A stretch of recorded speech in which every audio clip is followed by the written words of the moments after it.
திருப்பலியினுடைய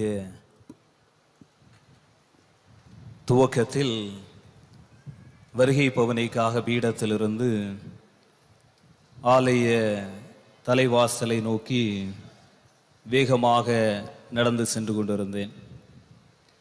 இருபக்கமும் சிறுவர்கள் நின்று கொண்டிருந்தார்கள். அதில் ஒரு சிறுவன் என்னை பார்த்தவுடன் புன்னகைத்து கொண்டு ஃபாதர் குட் நைட் என்று சத்தமாக சொன்னான். ஆர்வமாக வந்த எனக்கு பார்த்தவுடன் மகிழ்ச்சியில் எந்த அர்த்தத்தோடு அவன் என்னை பார்த்து குட் நைட் என்று சொன்னானோ எனக்கு இன்னும் அதை ஒழுங்காக புரிந்து கொள்ள முடியவில்லை. ஒருவேளை என்னுடைய மறையுரை முடிகிற பொழுது நீங்கள் எனக்கு குட் நைட் சொல்லுவீர்கள் என்று நம்புகிறேன். அன்புமிக்கவர்களே, கோடி அற்புதர் புனித அந்தோனியாருடைய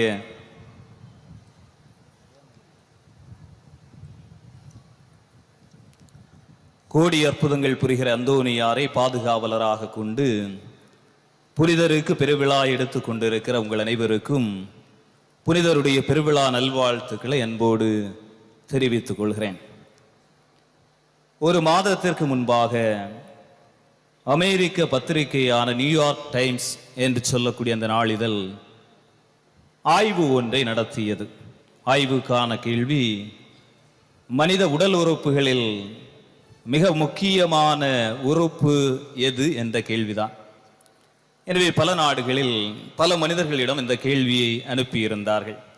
அதில் பலரும் பல வகையான பதில்களை அனுப்பியிருந்தார்கள். சிலர் மனிதனுடைய உறுப்புகளில் அல்லது உடல் உறுப்புகளில் மிக முக்கியமான உறுப்பு கண் என்று சொன்னார்கள். பலர் மனிதனுடைய உடல் உறுப்புகளில் மிக முக்கியமான உறுப்பு இதயம் என்று சொன்னார்கள். பலர் மனிதனுடைய உடல் உறுப்புகளில் மிக முக்கியமான உறுப்பு கால்கள் என்று சொன்னார்கள். பலரும் பல பதில்களை அனுப்பியிருந்தார்கள். ஆனால் ஆய்வினுடைய முடிவு சற்று வித்தியாசமாக வந்தது. ஆய்வினுடைய முடிவின்படி ஒரு மனிதனுடைய உடலில் இருக்கக்கூடிய உறுப்புகளில் மிக முக்கியமான உறுப்பு ஒரு மனிதனுடைய தோள் என்று அந்த முடிவு வந்தது. ஆச்சரியமான முடிவு. ஒரு மனிதனுடைய தோள் எப்படி ஒரு மனிதனுக்கு மிக முக்கியமான உறுப்பாக இருக்க முடியும் என்று பலரும் அந்த ஆய்வை நடத்திய நியூயார்க் டைம்ஸ் பத்திரிகையை நோக்கி, பத்திரிகையாளர்களை நோக்கி கேள்வியை எழுப்பினார்கள். அந்த கேள்விக்கு அவர்கள் பதில் சொல்லி இருந்தார்கள். ஒரு மனிதன் துன்பத்தில் வருகிற பொழுது, ஒரு மனிதன் வேதனையில் வருகிற பொழுது, ஒரு மனிதன் சோகத்தில் வருகிற பொழுது, ஒரு மனிதன் கண்ணீரோடு வருகிற பொழுது, ஒரு மனிதன் வாழ்க்கையில் எல்லாவற்றையும் இழந்து வாடிய முகத்தோடு வருகிற பொழுது அவனை தாங்கிக் கொள்வது தோள்கள், அவனை அணைத்துக் கொள்வது தோள்கள், அவனுக்கு அன்பு காட்டுவது தோள்கள். எனவே எங்களை பொறுத்தவரைக்கும் ஒரு மனிதனுடைய உடல் உறுப்புகளில் மிக முக்கியமான உறுப்பாக நாங்கள் கருதுவது ஒரு மனிதனுடைய தோள் என்று பதிலளித்தார். அன்புமிக்கவர்களே, ஏன் தோள் என்று சொல்லுகிறேன் என்று சொன்னால், தோழன் என்ற வார்த்தை அந்த தோள் என்ற வார்த்தையில் இருந்தான் வருகிறது. தோள் கொடுக்கிறவன் தோழன், தோளை காட்டிக் கொடுக்கிறவன் தோழன், நண்பனை அரவணைத்துக் கொள்கிறவன், தோளோடு சாய வைக்கிறவன் தோழன் என்ற அந்த வார்த்தைக்கு அர்த்தம் காணுவதற்குத்தான் ஒரு மனிதனுடைய உடலில் இருக்கக்கூடிய உறுப்புகளில் மிக முக்கியமான உறுப்பு தோள் என்று சொல்லுகிறார். இந்த நாளில் அந்த தோழனாக, தோள் கொடுக்கிறவனாக வாழ்வதற்கு அந்தோனியாருடைய திருப்பாதத்தில் ஆண்டவர் நம்மை அழைத்து வந்திருக்கிறார். யாருக்கு தோள் கொடுப்பது, யாருக்கு தோழனாக இருப்பது என்பதற்கான கேள்வியை நம்முடைய திருத்தந்தை பிரான்சிஸ் அவர்கள் தன்னுடைய மடலான, தன்னுடைய திருத்தூது மடலான அன்பின் மகிழ்ச்சியில் தெளிவாக சொல்லி இருக்கிறார். இந்த உலகத்தில் சில மனிதர்கள் காணாமல் போயிருக்கிறார்கள் என்று சொல்கிறார். கேட்பதற்கு சற்று வேடிக்கையாக இருக்கு. சில மனிதர்கள் காணாமல் போயிருக்கிறார்கள் என்று சொல்கிறார். யார் காணாமல் போயிருக்கிறார்கள்? நம்மிடம் கேட்டோம் என்று சொன்னால், குடிகாரர்கள் காணாமல் போயிருக்கிறார்கள், விபச்சாரிகள் காணாமல் போயிருக்கிறார்கள் என்றெல்லாம் நாம், பல தீவிரவாதிகள் காணாமல் போயிருக்கிறார்கள் என்று பதில்களை எல்லாம் நாம் சொல்லுவோம். ஆனால் திருத்தந்தை சொல்லுவது இரண்டு வார்த்தைகள். ஒன்று, வைத்திருக்கிறவன் இந்த உலகத்தில் வாழ்ந்து கொண்டிருக்கிறான். வைத்திருக்கிறவன் என்று சொல்லுகிற பொழுது பொன்னை வைத்திருக்கிறவன், உடமையை வைத்திருக்கிறவன், செல்வத்தை வைத்திருக்கிறவன், பணத்தை வைத்திருக்கிறவன், ஏழையினுடைய வயிற்றில் அடித்து பிழைக்கக்கூடியவன், எல்லோரும் வாழ்ந்து கொண்டிருக்கிறான். அவனிடம் அதிகமாக இருக்கிறது, பதவியை வைத்திருக்கிறவன் வாழ்ந்து கொண்டிருக்கிறான். ஆனால் இல்லாதவனோ இந்த உலகத்தில் இருந்து காணாமல் போயிருக்கிறான். இந்த இல்லாதவன் என்று சொல்லுவது யார்?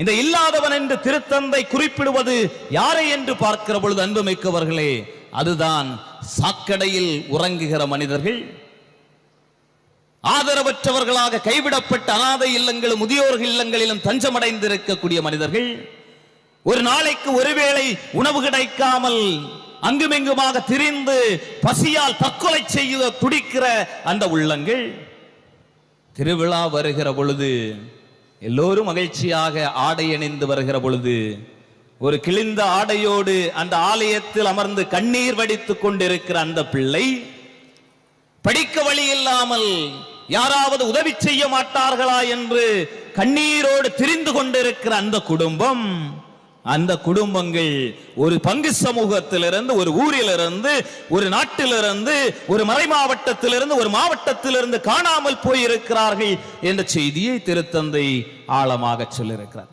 எனவே பலர் இந்த உலகத்தில் காணாமல் போயிருக்கிறார்கள். அந்த காணாமல் போன மனிதர்களை தேடி கண்டுபிடிப்பதற்காக அவர்கள் எங்கே வாழ்ந்து கொண்டிருக்கிறார்கள், எங்கே அழுது கொண்டிருக்கிறார்கள், எங்கே செல்ல வேண்டும் என்று தெரியாமல் தத்தளித்துக் கொண்டிருக்கிறார்கள், அந்த மனிதர்களை தேடி செல்வதற்காக ஆண்டவர் அந்தோனியாருடைய திருப்பாதத்தில் நம்மை அழைத்து வந்து, நீங்க காணாம போனவங்களை எல்லாம் தேடுவதற்கு ஆண்டவர் உங்களை அழைத்து வந்திருக்கிறார். அதனாலதான் காணாம போனவங்க யாரு? வேலு சாதாரண மனுஷன் தான். அவனை எல்லாரும் குழந்தை முதல் நொண்டி வேலுன்னு கூப்பிடுறாங்க. ஏன்னா அவனுக்கு கேட்பதற்கு யாரும் இல்லை. வேலுதான் பேரு. ஆனா அவனுக்கு முன்கூட்டி அவனுடைய பேரினுடைய முன்பகுதியில் இன்னொரு பேரை சேர்த்திருக்கிறோம், நொண்டி என்று. ஏனென்று சொன்னால் அவனுக்கு கேட்பதற்கு யாரும் இல்லை, அவனுக்கு என யாராவது வந்து நியாயம் சொல்லுவதற்கு யாரும் இல்லை, அவனை அன்போடு வேலு என்று அழைப்பதற்கு யாரும் இல்லை. குழந்தை முதல் பெரியவர்கள் வரை அவனை பார்த்து நொண்டி வேலு என்கிறார்கள். செல்லுகிற நாயும் அவனை பார்த்து லோல் லோல் என்று குறைத்து கொண்டு செல்கிற நாய்க்கும் தெரியும் அவனுக்கு கேட்பதற்கு, நொண்டி வேலுக்கு கேட்பதற்கு யாரும் இல்லை. எனவே நாயும், சும்மா செல்லுகிற நாயும், அந்த பக்கத்து விட்டு போகும்போது பிரியாணி நாத்தம் அடிச்சும் என்று செல்லுகிற நாய் ஏழை வீட்டிற்கு செல்லுகிறது அவரை பார்த்து குறைத்து விட்டு செல்கிறது. ஏனென்று சொன்னால் நாய்க்கு தெரியும் நொண்டி வேலுக்கு கேட்பதற்கு யாரும் இல்லை, எனவே அவனை பார்த்து குறைத்தோம் என்று சொன்னால் ரெண்டு நாய்கள் கூட சேர்ந்து வந்து நொண்டி வேலை பார்த்து குறைக்கும் என்று அவனுக்கு தெரியும். விதவை பெண் வசந்தா, அவள் வெளியே செல்லுகிற பொழுது மோசக்காரி வசந்தா செல்லுகிறாள் என்று வாய்கிழிய பேசுகிறோம். ஏனென்று சொன்னால் கணவனை இழந்தவள், அவள் தவறான வாழ்க்கை வாழக்கூடும் என்று நம்முடைய உள்ளத்தில் நினைத்துக் கொண்டு அவளுக்கு நாம் பட்ட வைத்திருக்கிறோம் மோசக்காரி வசந்தா என்று. எனவே சிறு பிள்ளைகள் முதல் அவள் செல்லுகிற பொழுது கோகுலா எங்கே போகிறாள் என்று சந்தோஷமாக கேட்கிறார். குழந்தை முதல்.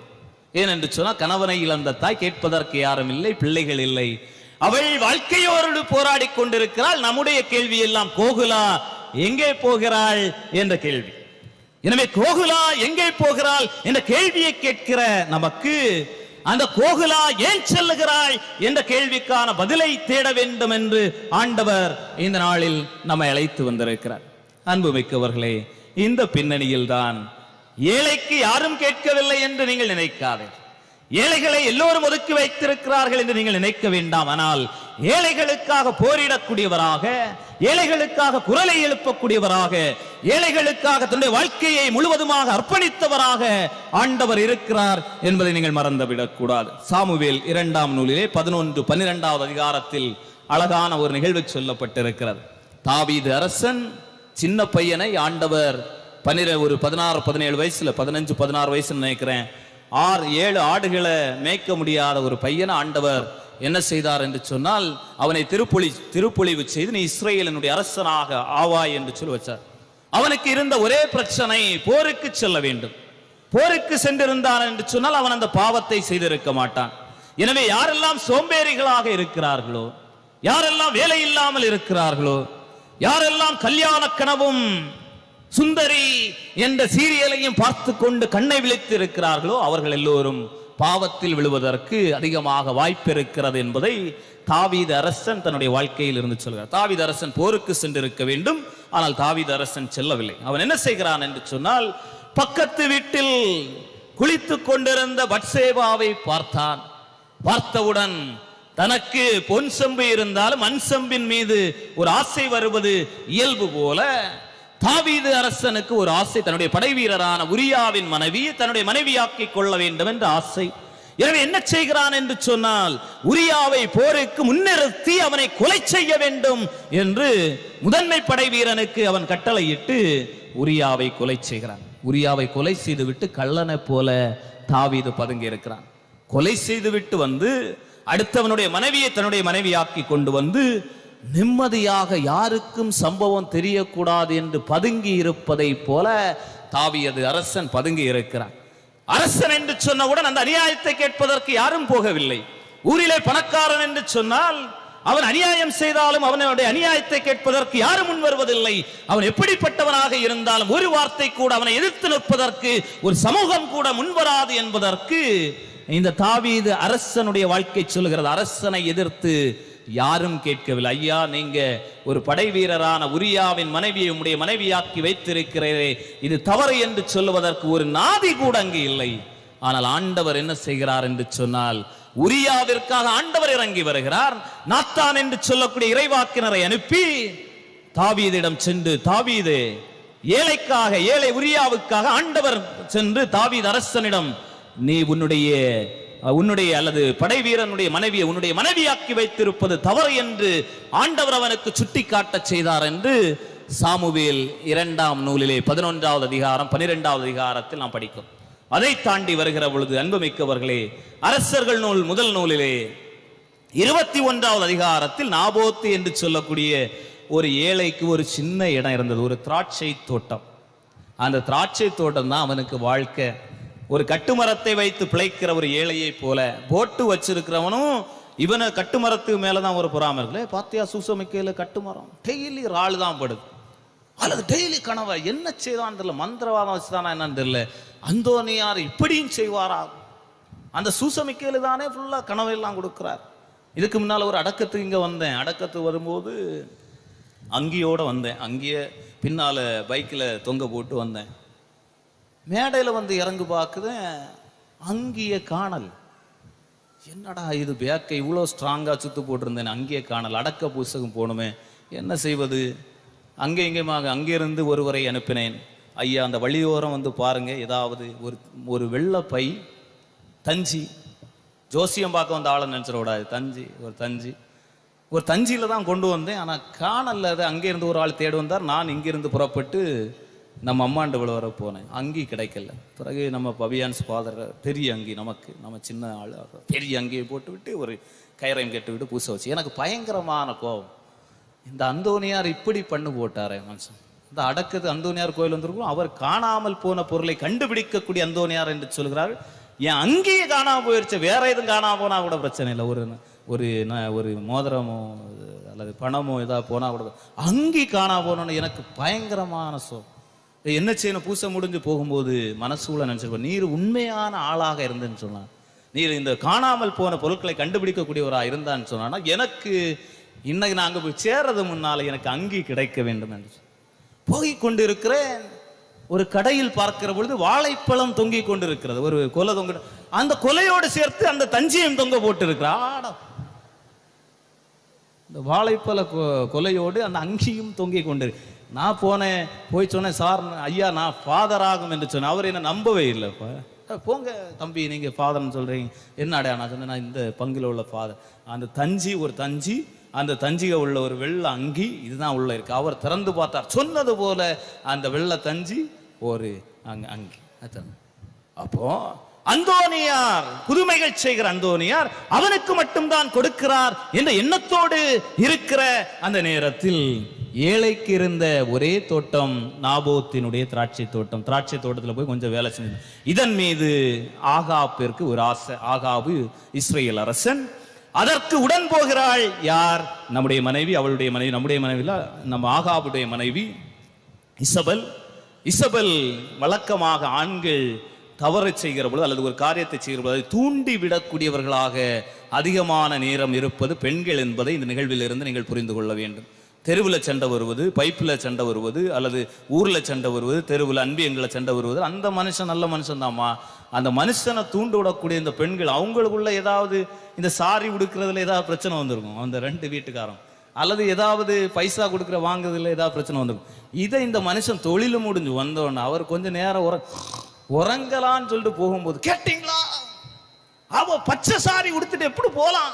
இல்ல அவ பச்சை சாரி உடுத்துட்டு போனா உனக்கு என்ன, மஞ்சள் சாரி உடுத்துட்டு போனா உனக்கு என்ன? அவ்வளவு விடக்கூடாது. ஒன்னு இவர் ஒரு கோட்டரையும் போட்டு வந்து சண்டை வைப்பது போல ஆகாபு உறங்க சென்றார்.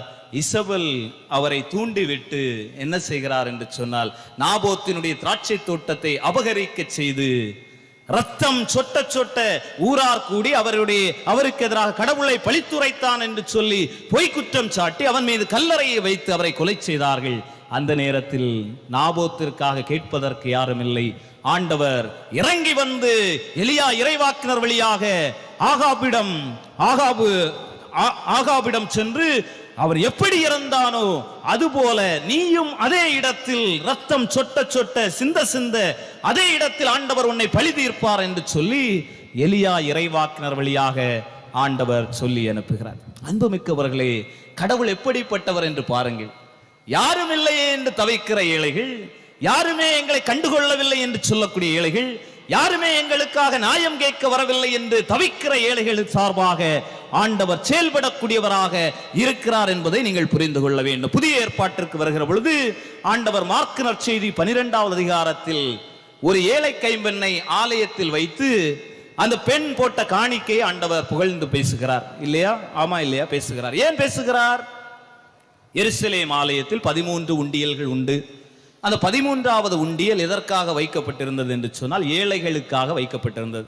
எனவே இந்த ஏழை கைம்பெண் சென்று அந்த 13வது உண்டியலில் 2 செப்பு காசு போட்டிருக்கிறாள்.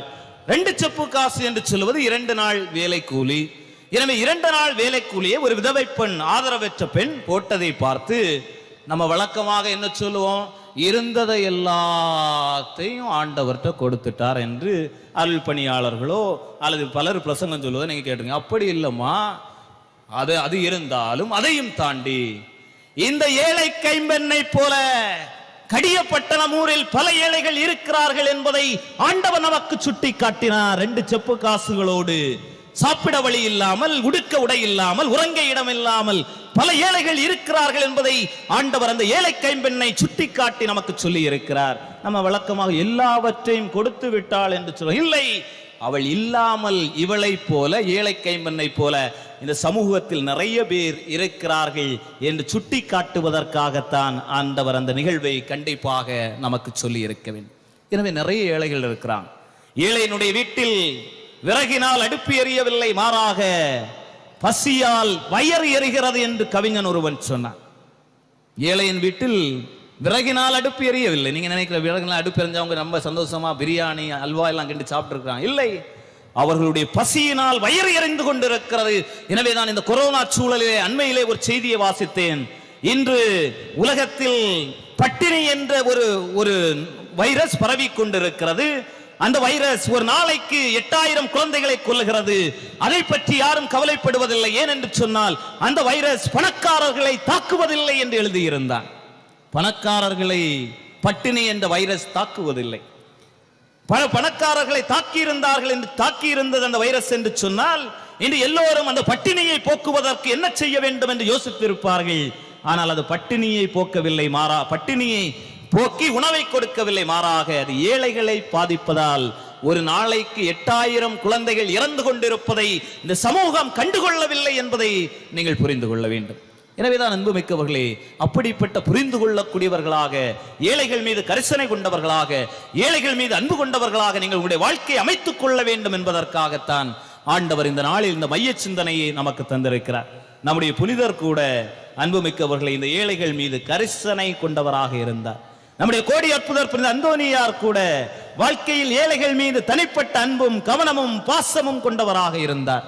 ஒரு முறை மறையுரையாற்ற சென்ற பொழுது ஒரு வீட்டில் தங்க வேண்டிய சூழல், செல்ல வேண்டிய சூழல். வழக்கமாக உங்களுக்கு தெரியும், பணக்கார வீடுகளை நாடி செல்லுகிற போதிக்கக்கூடிய மனிதர்களுடைய மத்தியில் அந்தோனியார் என்ன செய்திருக்கிறார் என்று சொன்னால் ஒரு ஏழையினுடைய வீட்டிற்கு சென்றிருக்கிறார். அந்தோனியார் சென்ற மகிழ்ச்சியில் அந்த அம்மாவிற்கு என்ன செய்ய வேண்டும் என்று தெரியவில்லை. உடனே என்ன செய்திருக்கிறாள் என்று சொன்னால், அந்தோனியார் வந்த சந்தோஷத்துல வீட்டுல பார்த்தா ஒண்ணுமே இல்லை, தண்ணி மட்டும்தான் இருக்கிறது. தண்ணியை எப்படி கொடுப்பது என்று பார்க்கிற பொழுது தண்ணி கொடுப்பதற்கு குவளை இல்லை, கப்பு இல்லை. உடனே என்ன சென்றிருக்கிறார்கள் என்று சொன்னால் பக்கத்து வீட்டிற்கு சென்று, சூசை மேரியுடைய வீட்டிற்கு சென்று சூசமேரியினுடைய வீட்டிற்கு சென்று ஒரு கப்பு வாங்கிட்டு வந்திருக்காங்க. அது சூசமேரி சில்வர் கப்பு கொடுத்தா என்ன, அழகான பளபளக்கக்கூடிய பணக்கார கண்ணாடி கப்பை கொடுத்து பயங்கரமான சந்தோஷத்தோட வந்து தண்ணியை ஊத்து அந்தோனியார் கையில கொடுக்கவும் படார் என்று கப்பு விழுந்து தூசு. ஐயோ, சாதாரண காரியத்துக்கே சூசமரியா சாரியை தூக்கிட்டு என்று நிற்ப. கண்ணாடி கப்பு உடஞ்சா விடுவாளா? சம்பவத்தை வெளியும் சொல்ல முடியாது. ஏன்னா கூடின கப்பையும் தந்து விட்டா. யாரு? அந்தோனியார் கப்பு தண்ணியை கொடுங்க. கப்பு உடஞ்சு போச்சு. அவள்கிட்ட போய் எப்படி சம்பவத்தை சொல்ற? இந்த பார்க்கிறார் அந்தோனியார். நம்ம அம்மா சோகத்தோட பெருமூச்சு போச்சு, சின்ன சம்பவம் அவ்வளவுதான் என்று சொன்னார். அந்தோனியார் பார்த்தார், சூசமரியா விட மாட்டா, ஒரு வழி பண்ணுதான் விடுவான்னு சொன்னோன்னா என்ன செய்திருக்கிறார் என்று சொன்னால், அன்பு மிக்கவர்களே, அந்த கண்ணாடி குவளை ஒட்ட வைத்து புதுமை செய்து சூசமரியாளுடைய தாக்குதலிலிருந்து இந்த ஏழை பெண்ணை காப்பாற்றியதாக அந்தோனியாருடைய வாழ்க்கை சரித்திரத்தில் ஒரு நிகழ்வு சொன்னது. அப்படி என்று சொன்னால், அன்புமிக்கவர்களை, நம்முடைய புனிதருடைய அந்த கரிசனையும் அன்பையும் பாருங்கள். எந்த அளவிற்கு பாசம் மிகுந்தவராக இருந்திருக்க வேண்டும், எந்த அளவிற்கு ஏழையை அன்பு செய்யக்கூடியவராக இருந்திருக்க வேண்டும், எந்த அளவிற்கு ஏழை மீது ஒரு பாசம் காட்டி அவர்களை அரவணைக்கக்கூடியவராக அந்தோனியார் இருந்திருக்க வேண்டும் என்று யோசித்து பாருங்கள். ஆனால் இன்று அப்படி இல்லை. இன்று அப்படி இல்லை. ஒண்ணு இல்லாதவன் சொன்னா குடும்பம்னு சொல்லுவோமாமா? ஏழை சித்தப்பா ஏழையா இருப்பாங்க, ஒரு 5 பொம்பளை பிள்ளைங்களோட. யார்கிட்ட போய் தான் எங்க சித்தப்பான்னு சொல்லுவீங்களா? சொல்றது இல்லை. அதே நேரத்தில் எங்கிருந்தோ வந்த ஒருத்தன் சுத்துது, என் மாமனுங்க, மச்சானுங்க, மருமகனுங்க, மாமியாருங்க, கிளவி பாட்டிக, அடுத்தது வந்து மச்சினனுங்க அல்லது நாத்து நாளுங்க. ஓ, என்னப்பா இவ்வளோ சுத்து பார்த்தான்னு சொன்னா, அவர் வந்து என்ன வேலையில் இருப்பாரு? பஞ்சாயத்து ஆபீசரா இருப்பார். பஞ்சாயத்து ஆபீசரா இருக்கிறது இங்க சுத்து அங்க சுத்து இங்க சுத்து. பஞ்சாயத்து தலைவர் யாருன்னு தெரியுமா? என்னுடைய சித்தப்பாக, பெரியப்பாக, மாமனாருக, அந்தோனியம்மாளுடைய. என்னப்பா இவ்வளோ இதை தாண்டு போய் அவரு சொந்தம். நம்ம சித்தப்பா அப்பாவுடைய அவள் நம்மிடம் பணம் கேட்பாள், எப்படி நம்ம கொடுப்பது என்று நிறைய பேர் போவதே. முன்னொரு காலத்துல மீன் பிடித்து கொண்டு வரும்போது பங்கு வைக்கிறது உண்டு. ஒரு 5 சாலை கொண்டு வந்தாங்கன்னா பக்கத்து வீட்டில் கொடுக்கறதெல்லாம் உண்டு. இப்போ அல்வாக்கு என்னன்னா, அங்க பக்கத்துல மனம் அடிக்கும்னு சொல்லிட்டு ஸ்ப்ரே அடிக்கக்கூடிய ஆட்கள் தான் நிறைய பேர் இருக்கும். அந்த பிள்ளை தெரிஞ்சிட்டான்னு சொன்னா பயங்கரமா போயிருந்து ஸ்ப்ரே அடிக்கக்கூடிய ஆள். அப்போ மனிதனுடைய மனநிலை எப்படி மாறிக்கொண்டிருக்கிறது? உறவு என்று சொல்லுவது யாரை? இரக்கம் காட்டுகிற அந்த மனநிலை நமக்கு எப்படி வருகிறது? அதெல்லாம் இறந்து போய்விட்டது. இந்த மனிதன் வீங்கிய தலையோடும் சுருங்கிய இதயத்தோடும் வாழ்ந்து கொண்டிருக்கிறான். தலை வீங்குகிறது, அறிவு பெறுகிறது, அறிவு பெருகிக் கொண்டிருக்கிறது. ஆனால் மனிதனுடைய இதயம் சுருங்கி கொண்டே இருக்கிறது. அங்கு அன்பு இல்லை, பாசம் இல்லை, கரிசனை இல்லை, இரக்கம் இல்லை. அதுவும் குறிப்பாக ஏழைகள் மீது எந்த அன்பும் இல்லாமல் வாழக்கூடிய ஒரு சமூகம் வாழ்ந்ததாகவோ வளர்ந்ததாகவோ எந்த சரித்திரத்திலும் இல்லை. எனவே நான் முதலில் சொன்னது போல, உங்களுடைய தோள்கள் ஏழைகளுக்கு சாய்ந்து கொள்ள இரக்கம் காட்டுமே என்று சொன்னால், அது இடம் கொடுக்குமே என்று சொன்னால், நீங்கள் உங்களுடைய உடலில் இருக்கக்கூடிய மிக முக்கியமான உறுப்பு தோள். ஆமென்.